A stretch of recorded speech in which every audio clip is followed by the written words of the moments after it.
নমস্কার বন্ধুরা, আমি প্রণতি। ঘরোয়া উপায় চ্যানেলে তোমাদের সবাইকে স্বাগত।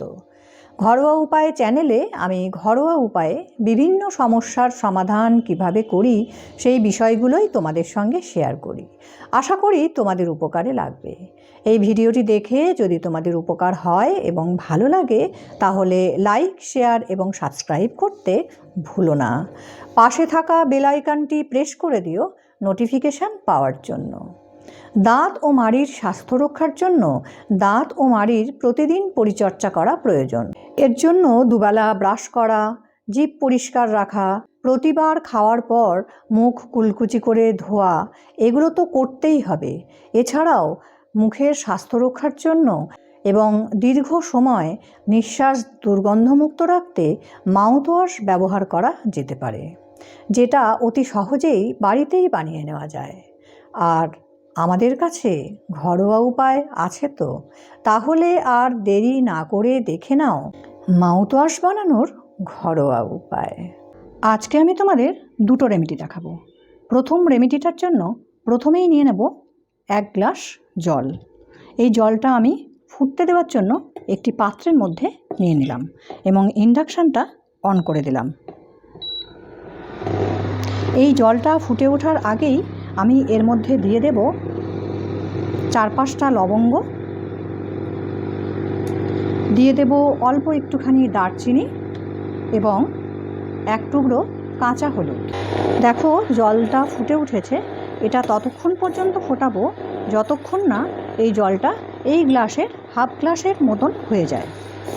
লবঙ্গ, দারচিনি এবং কাঁচা হলুদ ওরাল হেলথের জন্য খুবই উপকারী। এইগুলি দাঁত এবং মাড়ির ইনফেকশন কমায়, ব্যথা কমায় এবং নিঃশ্বাসের দুর্গন্ধ দূর করে। জলটা অর্ধেকের কাছাকাছি হয়ে গেছে। এবার আমি ইন্ডাকশানটা অফ করে দেব। এবার আমি এর মধ্যে দিয়ে দেব আগে থেকে ধুয়ে রাখা পুদিনা পাতা। পুদিনা পাতা নিয়ে নেব 6 থেকে 8টা এবং এটাও ভালো করে মিশিয়ে নেব আর রেখে দেব যতক্ষণ না এটা ঠান্ডা হচ্ছে। মিশ্রণটি প্রায় ঠান্ডা হয়ে এসেছে। এবার এর মধ্যে মিশিয়ে নেব খাবার সোডা। খাবার সোডা মিশিয়ে নেব এই চামচের হাফ চামচ এবং খুব ভালো করে এটাকে মিশিয়ে নিতে হবে। পুদিনা পাতা এবং খাবার সোডা এই দুটিতে আছে অ্যান্টিব্যাকটেরিয়াল প্রপার্টিস। এইগুলি নিঃশ্বাসের দুর্গন্ধ দূর করতে সাহায্য করবে এবং দাঁত ও মাড়ির খারাপ ব্যাকটেরিয়াকে প্রতিরোধ করবে। এবার এটিকে আমরা একটি ছাঁকনির সাহায্যে ছেঁকে নেব।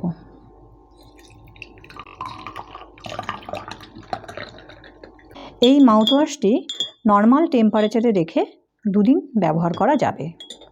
এরপরে দেখে নাও দ্বিতীয় রেমেডিটা, যেটা রোজ রোজ বানাতে হবে না এবং একবার বানিয়ে নিলে অনেক দিন পর্যন্ত ব্যবহার করতে পারবে। দ্বিতীয় রেমেডিটার জন্য প্রথমেই একটি কাঁচের বাটি নিয়ে নিয়েছি। এবার এর মধ্যে নিয়ে নেব লবঙ্গ। লবঙ্গ কিন্তু গোটা নেব না, লবঙ্গ নেব গুঁড়ো। গুঁড়ো লবঙ্গ নিয়েছি এই চামচের 1 চামচ। এটা এই বাটির মধ্যে নিয়ে নিলাম। এবার নেব দারচিনি গুঁড়ো। দারচিনি গুঁড়ো এখানে 1 চামচ আছে, এটাও আমি এর মধ্যে নিয়ে নিলাম। এবার নেব ত্রিফলা চূর্ণ। এটা নেব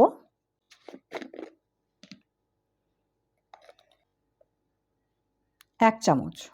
1 চামচ ত্রিফলা চূর্ণ নিয়ে নিলাম। আর নেব সন্দক লবণ বা রক সল্ট। এটা নিয়ে নেব 1 চামচ।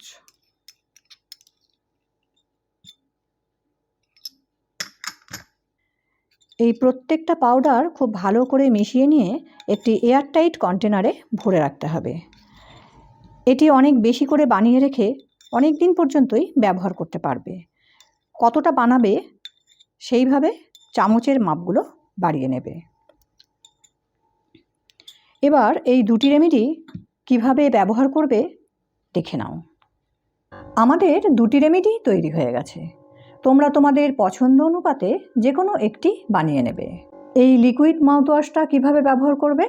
প্রথমে কিছুটা মাউথওয়াশ তোমার মুখের মধ্যে নিয়ে কুলকুচি করে 30 সেকেন্ড পর্যন্ত রেখে ফেলে দিতে হবে।